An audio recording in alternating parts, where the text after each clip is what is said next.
Good morning बच्चों, कैसे हैं आप लोग। आई होप आप लोग बहुत अच्छे होंगे। तो आज हम लोग जानेंगे गंगा नदी तंत्र और ब्रह्मपुत्र नदी तंत्र को। इसमें हम लोग गंगा नदी की जो सहायक नदियां हैं उनको जानेंगे और ब्रह्मपुत्र की जो सहायक नदियां हैं उनको जानेंगे, क्योंकि सहायक नदियों से क्वेश्चन आता है तो बच्चों को काफ़ी कन्फ्यूजन होता है। तो आपका जो ये कन्फ्यूजन है इसको आज हम लोग दूर करेंगे अपनी इस वीडियो के माध्यम से। तो चलिए वीडियो स्टार्ट करते हैं। तो सबसे पहले हम लोग जानेंगे गंगा नदी को, ठीक है। तो गंगा नदी जो है ये कहीं से निकलती नहीं है बच्चों, ठीक है। गंगा नदी दो नदियों से मिलकर बनती है। तो वो कौन कौन सी दो नदियां हैं बच्चों? आपकी भागीरथी और अलकनंदा, ठीक है। ये जो दो नदियां हैं ये ग्लेशियर से निकलती है। कौन सी? ये भागीरथी और अलकनंदा दो ग्लेशियर से निकलती है, ठीक है। जो ग्लेशियर क्या होता है बच्चों? जो बर्फ से बने हुए होते हैं, ठीक है। अब आपका जो है ये एक ग्लेशियर जिसे हम गंगोत्री ग्लेशियर कहते हैं। तो यहाँ से आपका भागीरथी नदी निकलती है, ठीक है। ये भागीरथी नदी जो है इसकी जो सहायक नदी है वो है भिलंगना, ठीक है। तो ये भिलंगना जहाँ भागीरथी से मिलती है, ठीक है, तो वहां पर टिहरी डैम है। तो क्वेश्चन ये पूछा जाएगा टिहरी बांध किन दो नदियों के बीच बना है, ठीक है। तो सबसे पहला तो ये होगा आपका आंसर भागीरथी और भिलंगना, ठीक है। भागीरथी की जो सहायक नदी है वो भिलंगना है, ठीक है ना। जो दूसरा जो ग्लेशियर है बच्चों वो है सतोपत हिमानी, ठीक है। यहाँ से विष्णु गंगा नदी निकलती है, ठीक है, सतोपत ग्लेशियर से।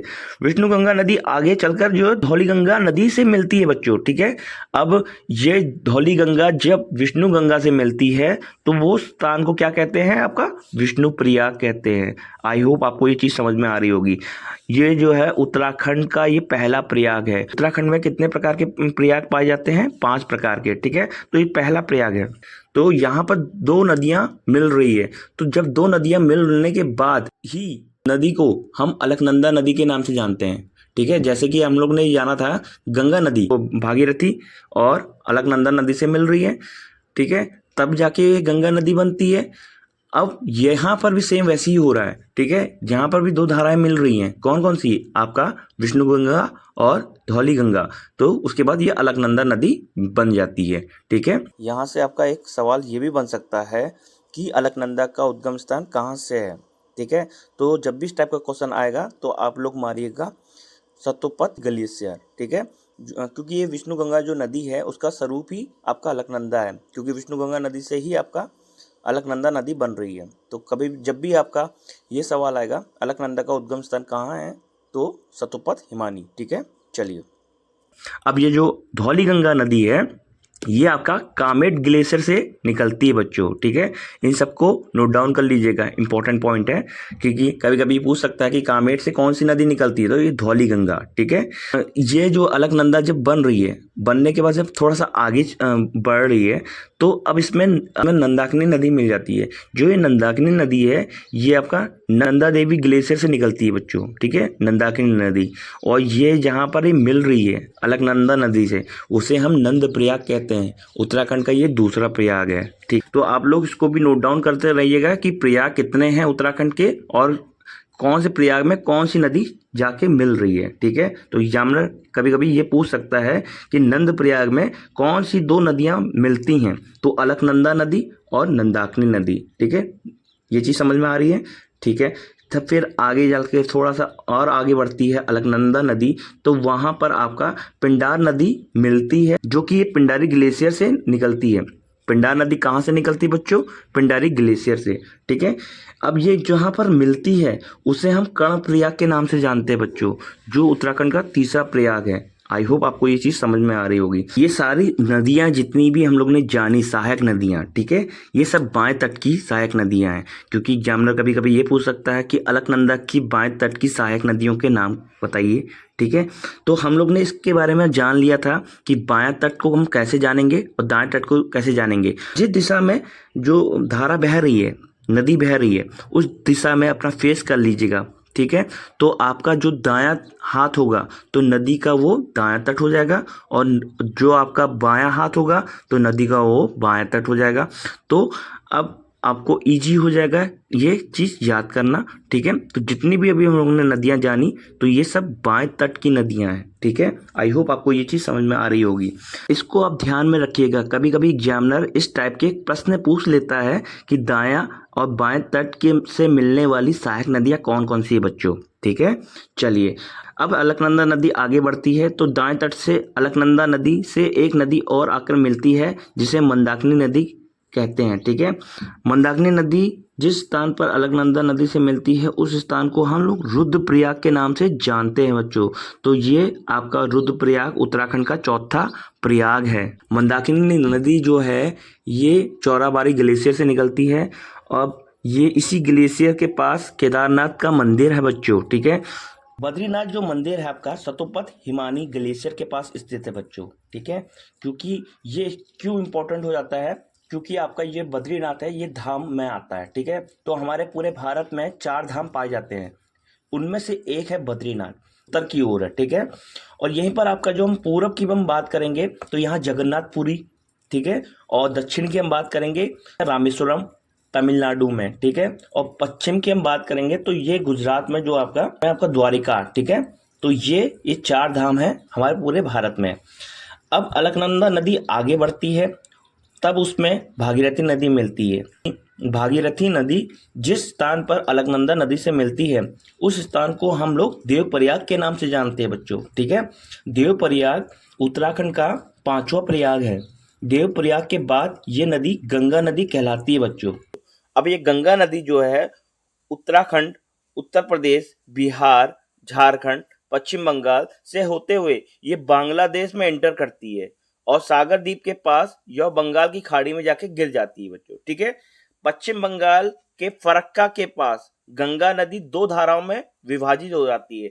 जब ये गंगा नदी बन रही है तब भी 2 धाराओं से मिलकर बनती है, और जब ये बांग्लादेश में एंटर हो रही है तो उससे पहले फरक्का में, पश्चिम बंगाल में पड़ता है फरक्का। ठीक है, वहां पर ये 2 धाराओं में बढ़ जाती है, जो हुगली नदी और भागीरथी नदी। ठीक है, हुगली नदी जो है, इससे हुगली नदी से एक सवाल ये बन सकता है कि आपका कोलकाता किस नदी के किनारे बसा हुआ है, तो हुगली नदी के किनारे बसा हुआ है। ठीक है, और गंगा नदी जब बांग्लादेश में ये एंटर कर रही है, ठीक, ये गंगा नदी जो है पद्मा नदी के नाम से जानी जाती है। ठीक है, तो एक प्रश्न ये बन सकता है आपका कि आपका बांग्लादेश में गंगा नदी को किस नाम से जाना जाता है, तो ये पद्मा नदी के नाम से जाना जाता है। ठीक है, पद्मा के नाम से। अब ये पद्मा नदी जब थोड़ा सा आगे बढ़ती है तो इसमें जमुना नदी मिल जाती है। तो जमुना नदी कौन सी नदी है बच्चों? ब्रह्मपुत्र, जिसको हम लोग आगे पढ़ेंगे। ठीक है, पद्मा नदी में जमुना नदी मिल जाती है। और फिर ये जब पद्मा नदी थोड़ा सा और आगे बढ़ती है तो चांदपुर के पास कोई जगह है, चांदपुर के पास पद्मा नदी में मेघना नदी आकर मिल जाती है, जो ये बांग्लादेश की नदी है मेघना। ठीक है, अंत में ये मेघना के नाम से बहते हुए बंगाल की खाड़ी में जाके गिर जाती है और ये सागर द्वीप के पास स्थित है। ठीक है ना, तो मतलब आपका गंगा नदी को कितने नामों से जाना जाता है, बहुत इंपॉर्टेंट है ये आपका गंगा नदी भारत में, फिर बांग्लादेश में इसको पद्मा के नाम से जाना जा रहा है और मेघना के नाम से जाना जा रहा है। ठीक है ना, क्योंकि इसमें मेघना नदी आके मिल रही है। ये चीज समझ में आ रहा है? तो इन पॉइंटों को आप नोट डाउन कर लीजिएगा, काफी इंपॉर्टेंट है एग्जाम के पॉइंट ऑफ व्यू से।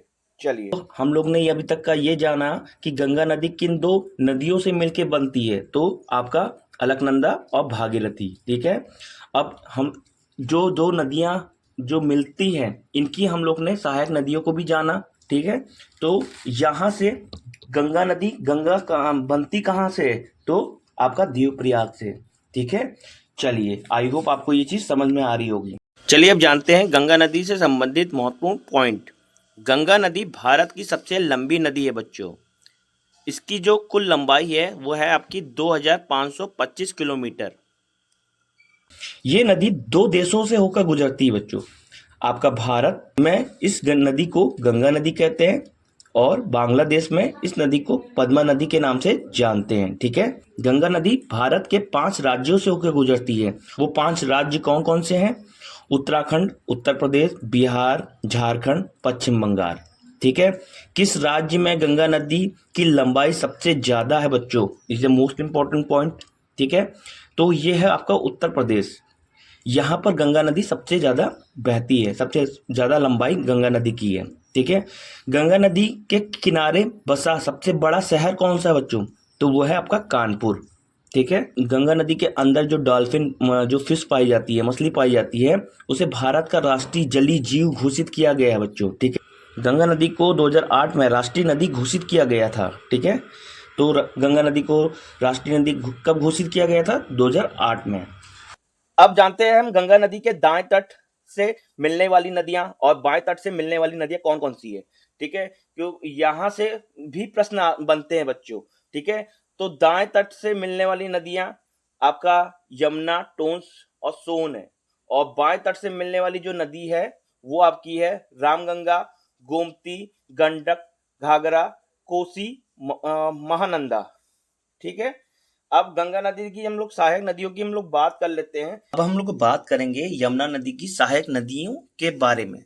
सहायक नदियों की हम लोग बात करें तो सबसे पहले हम लोग जानेंगे यमुना नदी को, क्योंकि ये यमुना नदी जो है गंगा नदी की सबसे बड़ी सहायक नदी है। हम लोग ने जाना सिंधु नदी की सबसे बड़ी सहायक नदी कौन सी है, तो चेनाब है बच्चों। वैसे ही गंगा नदी की सबसे बड़ी सहायक नदी कौन सी है? यमुना नदी। ठीक है, इसका प्राचीनतम नाम कालिंदी नदी भी कहते थे, इसको यमुना नदी को। ठीक है, अब यमुना नदी जो है ये बंदरपुर, उत्तराखंड के बंदरपुर चोटी से यमुनोत्री हिमानी से निकलती है बच्चों। ये जो यमुना नदी है ये किन किन राज्यों से होके बहती है इसको जानते हैं। उत्तराखंड, हरियाणा, दिल्ली और उत्तर प्रदेश से होते हुए यमुना नदी बहती है और प्रयागराज में गंगा नदी से मिल जाती है। अब हम लोग बात करेंगे यमुना नदी की सहायक नदियां। ठीक है, क्योंकि यमुना नदी ऑलरेडी गंगा नदी की सहायक नदियां हैं, तो ये सबसे लंबी सहायक नदी है।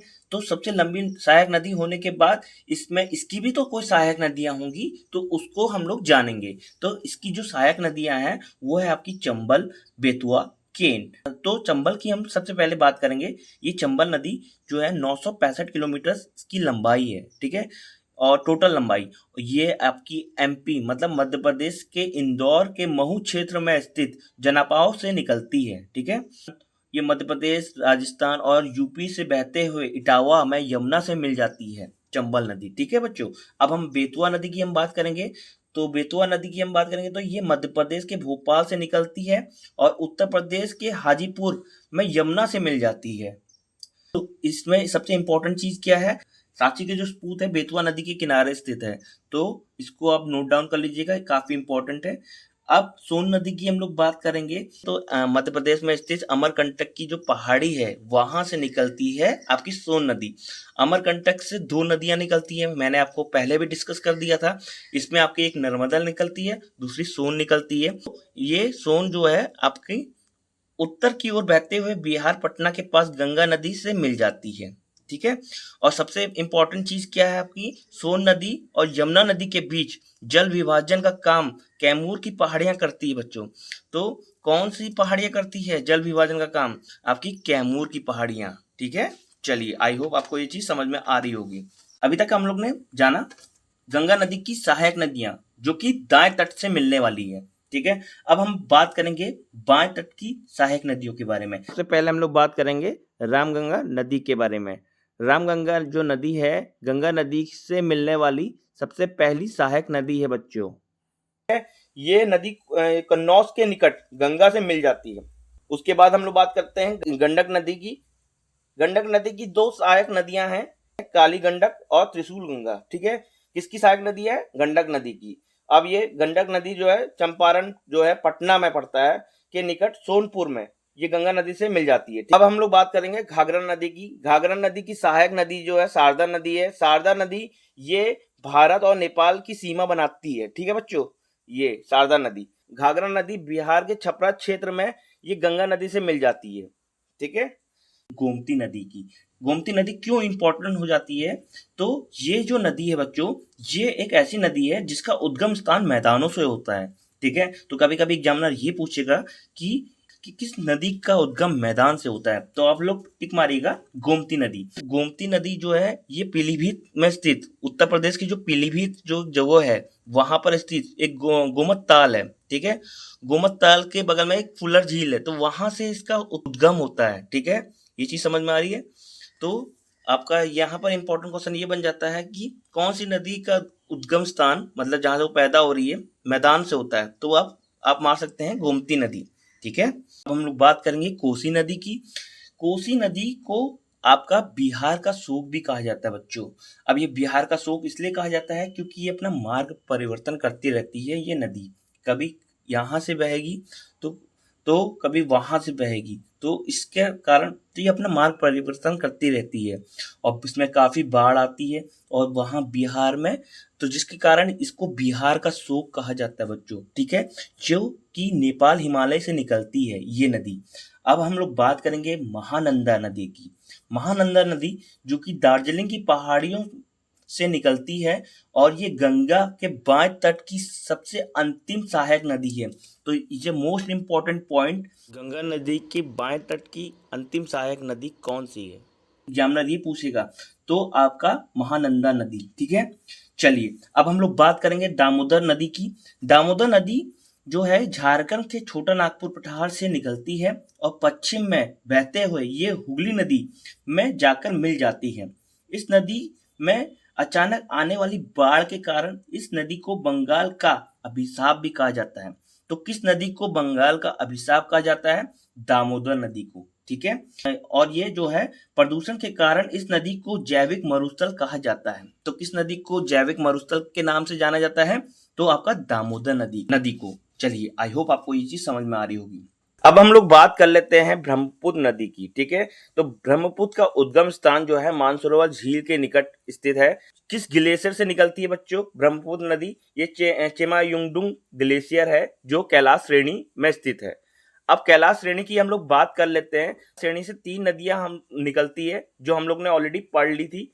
आपका सिंधु नदी, ब्रह्मपुत्र नदी और सतलज नदी, जो कि आपका ये मानसरोवर झील से ही निकलती है। ये 3 नदियां जो भारत में प्रवेश कर रही हैं, ठीक है ना।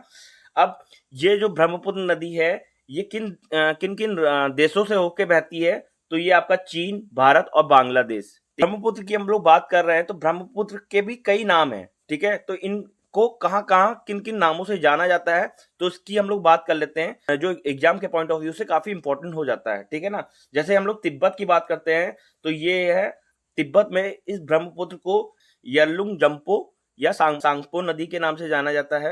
अरुणाचल प्रदेश में इसे दिहांग नदी के नाम से जाना जाता है। असम में इसे ब्रह्मपुत्र नदी के नाम से जाना जाता है बच्चों, और बांग्लादेश में इसे जमुना नदी के नाम से जाना जाता है। तो ये जितने भी नाम है बच्चों आप लोग इसको नोट डाउन कर लीजिएगा, काफी इंपॉर्टेंट हो जाता है आप लोगों के लिए। विश्व का सबसे बड़ा जो नदी डेल्टा है, ठीक है, वो आपका गंगा और ब्रह्मपुत्र नदी में ही बना है, जो कि सुंदरवन डेल्टा है, ठीक है। विश्व का सबसे बड़ा नदी द्वीप मांजुली द्वीप है जो कि असम में है। ये ब्रह्मपुत्र नदी के किनारे ही है। अब हम लोग बात कर लेते हैं ब्रह्मपुत्र की सहायक नदियों के बारे में। तो सहायक नदियों की हम लोग बात कर रहे हैं तो इसकी सहायक नदी है तीस्ता, सुवर्णसिरी, कामेक, मानस, दिवांग, लोहित, कपली और बराक। अब देखिएगा बच्चों, इसको याद करने की एक ट्रिक है। श्री मानस कपिल ने सस्ती राख दी लोगों के हित में, बची हुई राख मेघ में उड़ा दी। अब देखिएगा इसको किस तरह से हम लोग याद करेंगे। श्री का मतलब क्या होगा? सुवर्णश्री नदी, ठीक है। और मानस का क्या होगा? मानस नदी का। कपिल का मतलब कपिली नदी। सस्ती का मतलब होता है आपका तिस्ता, सस्ता, कुछ मिलता जुलता शब्द है, तिस्ता सस्ता, ठीक है। सस्ती का मतलब तिस्ता सस्ता, ठीक है। ये चीज समझ में आ रही है। और राख का मतलब क्या है? बराक आपका। और दी है मतलब दीवांग, और लोगों के हित में है लोक हित। बची हुई राख मेघ में उड़ा दी, ठीक है। ये मेरी ट्रिक है, आप अपने हिसाब से अपनी ट्रिक बना सकते हैं जिस आपको याद करना है कि आप किस तरह से याद कर सकते हैं। ये मेरी ट्रिक है, इसको तो आप उस तरह से आप याद करेंगे तो आप इजी वे में इसको याद कर पाएंगे। ये ब्रह्मपुत्र की सहायक नदियां, जैसे कि फिर से इसमें देखिए, श्री मानस कपिल ने सस्ती राख दी लोगों के हित में। कितना आसान है, ठीक है। तो आप इनकी सहायक नदियों को आराम से याद कर पाएंगे ट्रिक के अकॉर्डिंग, ठीक है। अब बात करते हैं हम तीस्ता नदी। जो तीस्ता नदी है जो ये सिक्किम से निकलकर पश्चिम बंगाल से बहते हुए बांग्लादेश में ब्रह्मपुत्र में मिल जाती है, ठीक है। हम लोग ब्रह्मपुत्र की बात कर रहे हैं तो इसके भी दाएं तट की भी और बाएं तट की भी सहायक नदियां होंगी, ठीक है, क्योंकि बड़ी नदियां हैं। तो अब देखिएगा, जो ब्रह्मपुत्र की जो दाएं तट की जो सहायक नदियां हैं वो है आपकी तीस्ता, सुवर्णसिरी, कामेक, मानस, दिवांग, ये आपके दाएं तट की सहायक नदियां हैं। और कपली, लोहित, बराक बाएं तट की ब्रह्मपुत्र की सहायक नदियां हैं। ठीक है, अब लोहित नदी जो है बच्चों, इसको हम लोग खून की नदी भी कहते हैं। ठीक है, इसको खून की नदी के नाम से भी जाना जाता है। इसको खून की नदी के नाम से क्यों जाना जाता है? क्योंकि लोहित नदी में आपकी लाल मिट्टी पाई जाती है, तो जिसका इसका जो रंग है बच्चों लाल हो जाता है, जिसके कारण ये इसको खून की नदी भी कहा जाता है। ठीक है, भारत का सबसे लंबा पुल डोला सादिया पुल है बच्चों। ठीक है, इसे भूपेंद्र हजारिया सेतु के नाम से भी जाना जाता है। यह पुल असम और अरुणाचल प्रदेश के राज्यों को जोड़ता है बच्चों। ठीक है, इसका जो उद्घाटन है 26 मई 2017 को मोदी जी ने किया था आपका। ठीक है, अब इसकी जो लंबाई है वो है आपकी 9.15 किलोमीटर। ठीक है, ठीक है, ये जो पुल है ये आपका लोहित नदी में ही बना हुआ है। मेरी जो ये वीडियो है आपको अच्छी लग रही है तो प्लीज़ मेरी वीडियो को लाइक कर दें, सब्सक्राइब कर दें और बेल आइकन को जरूर प्रेस कर दें। चलिए मिलते हैं नेक्स्ट वीडियो में।